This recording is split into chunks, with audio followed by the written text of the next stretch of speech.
पाएँ भन्नेमा 5%, ठिकै पाएको छु भन्नेमा 75%, स्पष्टसँग पाइन भन्नेमा 20% रहेको छ।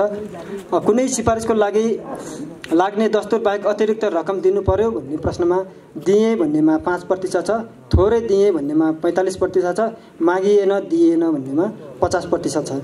त्यस्तै त्यहाँबाट दिने सिफारिस लिँदा कसको सहयोग लिनुभयो भन्नेमा आफै लिए भन्नेमा 50% छ, मध्यस्थकर्ता वा कार्यालयका मान्छेबाट सहयोग लिए भन्नेमा 25% छ र नेता ठुलाबडाहरूबाट 25% रहेको छ। त्यस्तै राजस्व शुल्क तथा दस्तुर कोसँग उठाउने गर्दछन् भन्ने प्रश्नमा सबैसँग उठाउँछन् भन्नेमा 50% रहेको छ, सीमित व्यक्तिसँग मात्र उठाउँछन् भन्नेमा 35% र धेरै बग्यौता रहने रकमबाट उठाउने चाहिँ 15% रहेको भन्ने छ। शुल्क सेवा दस्तुरको कोसँग उठाउने गर्छन् भन्नेमा यो प्रश्न दूरीको जस्तो छ। जो सबै सेवाग्राहीहरूसँग उठाउनेमा 65% छ भने कुनै कुनै सेवाग्राहीसँग मात्रै उठाउनेमा 35% रहेको छ। त्यस्तै पूर्वाधार विकास वातावरण र सरसफाइ सम्बन्धी पनि हाम्रा केही प्रश्नहरू थिए, जसमा कार्यालयमा सरसफाइको अवस्था कस्तो छ भन्ने प्रश्नमा राम्रो भन्नेमा 5%, ठिकै छ भन्नेमा 90% र खराब भन्नेमा पनि 5% आएको छ।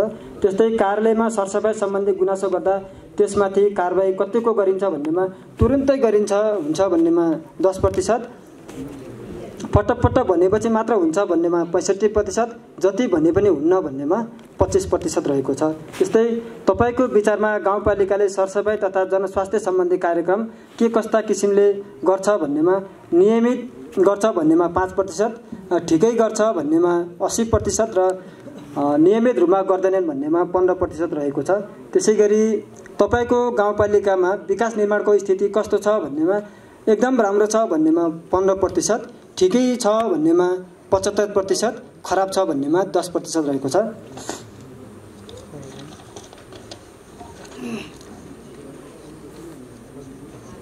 त्यस्तै सञ्चालन गरेका योजनाहरू कतिको प्रभावकारी छन् भन्नेमा 15%, ठिकै प्रभावकारी छन् भन्नेमा 65% र प्रभावकारी छैनन् भन्नेमा 20% रहेको छ।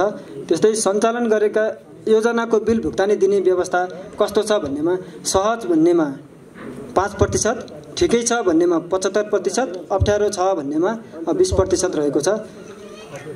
त्यस्तै योजनाहरू जाँच पास गर्दा प्राविधिकहरूलाई रकम दिनुपर्छ भनेर प्रश्न गर्दा पर्दैन भन्नेमा 50%, नदिए अप्ठ्यारो पार्छन् भन्नेमा 20%, मागेरै लिन्छन् भन्नेमा 30% रहेको छ। त्यसैगरी योजना सञ्चालन गर्दा प्राविधिकको सहयोग कतिको पाउनुभयो भन्नेमा सजिलै पाएँ भन्नेमा 10%, कहिलेकाहीँ पाइयो भन्नेमा 90%, पाइन भन्नेमा 0% नै रहेको छ। विकास निर्माणका बारेमा जानकारी माग्दा पाउनुहुन्छ भन्नेमा सजिलै पाइन्छ भन्नेमा 5%, सोधेपछि पाइन्छ भन्नेमा 60%, सोधे पनि पाइँदैन भन्नेमा 35% रहेको छ। त्यस्तै स्थानीय निकायको आचार संहिता पालना भएको छ भन्नेमा 15%, ठिकै पालना भएको छ भन्नेमा 70%, पालना भएको छैन भन्नेमा 15% रहेको छ। त्यस्तै योजना सञ्चालन गर्दा गाउँपालिकाबाट कतिको सहयोग पाउनु भएको छ भन्नेमा पाएको छु भन्नेमा 5%, ठिकै पाएको छु भन्नेमा 80%, निरुत्साहित गरिन्छ भन्नेमा 15% रहेको छ।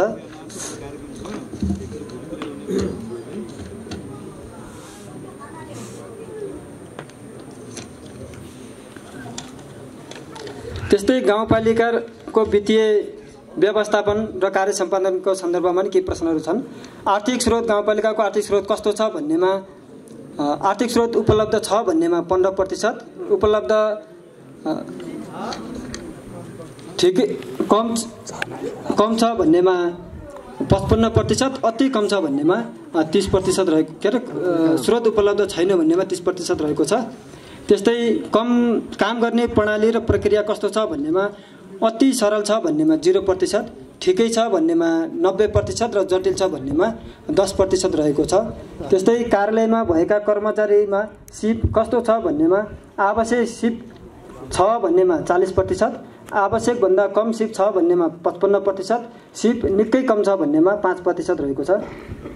त्यसैगरी गाउँपालिकाको आम्दानी र खर्च बाहिर सूचना पार्टीमा टाँसेको देख्नुभयो भन्नेमा टाँसेको देखेको छु भन्नेमा 0%, कहिलेकाहीँ टाँसेको देखेको छु भन्नेमा 55%, खै कतै देखिएन भन्नेमा 45% रहेको छ।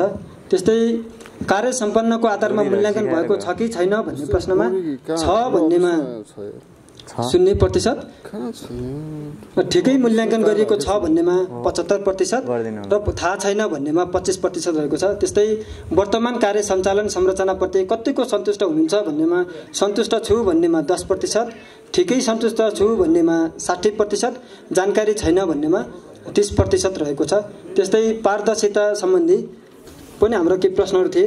गाउँपालिकाको वार्षिक नीति कार्यक्रम र स्रोतका बारेमा जानकारी पाउनु भएको छ भन्ने प्रश्नमा धेरै जानकारी पाएको छु भन्नेमा 0%, ठिकै जानकारी पाएको छु भन्नेमा 60%, कम जानकारी पाएको छु भन्नेमा 25% रहेको छ। त्यस्तै गाउँपालिकाले निर्माण गरेका ऐन नियम नीति निर्माण बजेट कार्यक्रम कार्यप्रति आदि सम्बन्धित विवरण सार्वजनिक हुने गर्दछ भन्नेमा 10%, हुने गरेको छैन भन्नेमा 55%, जानकारी नै छैन भन्नेमा 35% रहेको छ। त्यसै गरी सार्वजनिक हुने माध्यमहरू के हुन् भनेर प्रश्न गरेका थियौँ, जसमा सूचना पार्टी भन्नेमा 15%, पत्र पत्रिका र मिडिया भन्नेमा 35% र सार्वजनिक सुनाइबाट थाहा पाउँछ भन्नेमा 50% रहेको छ।